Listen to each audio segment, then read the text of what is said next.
Hey guys, so today we're gonna talk about the inductive miner and how to use this. Okay, the algorithm.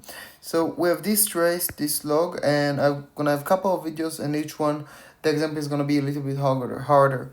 Anyway, so what we have at first, we create the DFG, which is directed follow graph. So for each item in the event log, we go for A, and then we ask for every occurrence of A, what does A follow? So A follows only B, and then B follows only C, and then D.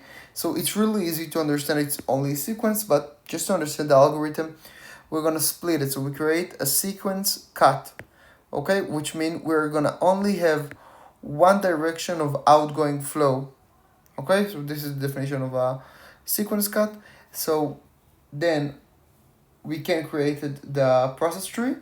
So we know we have a sequence and we go first to A and then something. We don't know what related to B, C, and D. And then we rewrite the DFG, and now we don't have A, and the start is with B.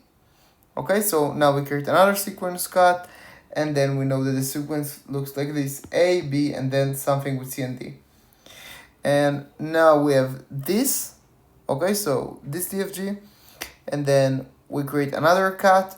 So now we know that the sequence, the process tree look like this: A to B to C to D. Okay, so that's all for this video. The next video is gonna be a little bit harder about this trace. So until next time, bye.